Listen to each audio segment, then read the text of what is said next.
এবার তোমাদেরকে আমি একটু কেটে দেখাবো। দেখো কতটা লোভনীয় হয়েছে, দেখেছো? মনে হচ্ছে যেন রসমালাই। হ্যালো বন্ধুরা, তো আমি আজকে আবার অন্যদিনের মতো নতুন একটা রেসিপি নিয়ে এসেছি। আজকের রেসিপি হচ্ছে রসমালাই পিঠা। তো চলো আমি এই রেসিপিটা কিভাবে বানাই তোমরা শেষ পর্যন্ত ভিডিওটা স্কিপ না করে দেখতে থাকো। তো চলো রেসিপিটা শুরু করি। এই রেসিপির জন্য আমার লাগবে আতপ চাল। তো আমি দেখো 2 ঘন্টার জলে আমি আতপ চালটা ভিজে রেখেছিলাম। চালটা ভিজে গেছে। দেখো আমি একটা মিক্সার জার নিয়ে নিয়েছি। এই ভেজানো চালটা মিক্সার করে নেব।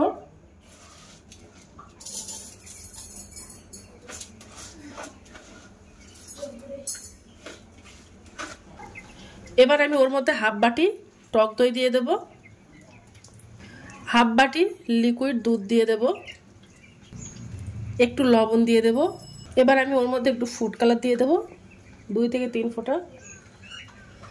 মিক্সার করে নেব। এবার আমি এগুলো বেশ ভালো করে একটা মিহি করে পেস্ট বানিয়ে নেব। মিহি করে আমি একটা পেস্ট বানিয়ে নিয়েছি। এবার গামলা বাটিতে ঢেলে দেব।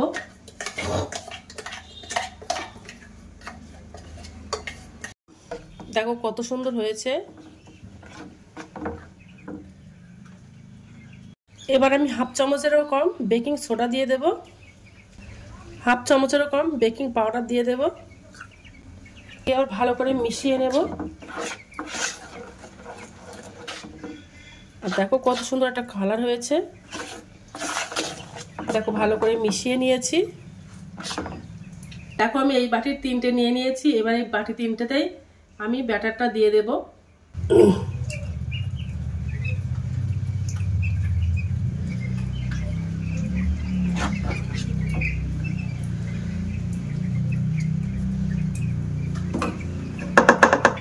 দেখো অর্ধেক করে করে দিয়েছি।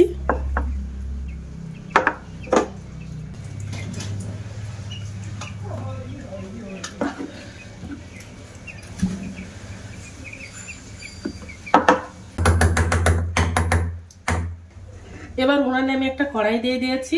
কড়াইয়ের মধ্যে জল দিয়ে দেব। অল্প করে জল দিয়ে দিয়েছি। এবার গ্যাসটা অন করে দেব। এবার আমি একটা স্ট্যান্ড বসিয়ে দেব।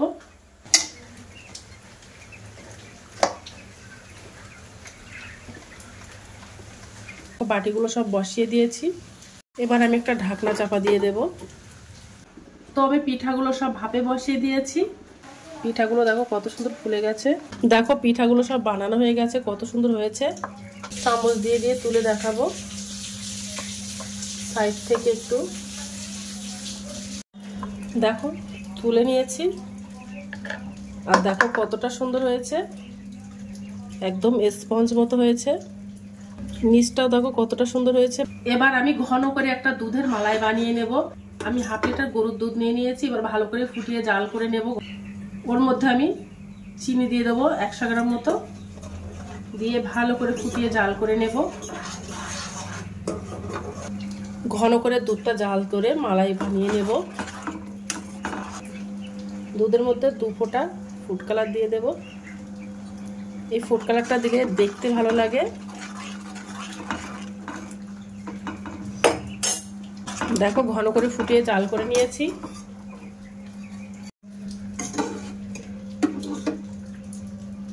এবার যে মালাইটা বানিয়েছিলাম দুধের, ওটা দিয়ে দেব।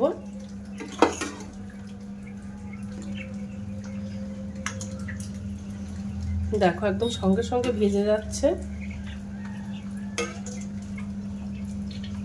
একটু গরম থাকতে থাকতে দিলে বেশ ভালোভাবে ভিজে যাবে। এবার আমি 10 মিনিটের জন্য ভেজাতে দেবো এগুলো। উপর থেকে একটু পেস্তা বাদাম আর একটু চেরি ফল দিয়ে দেব। এটা জাস্ট দেখতে ভালো লাগার জন্য দিয়ে দিলাম। দেখো কতটা সুন্দর লাগছে দেখতে। আর এবার তোমাদেরকে আমি একটু কেটে দেখাবো। দেখো কতটা লোভনীয় হয়েছে, দেখেছো? মনে হচ্ছে যেন রসমালাই।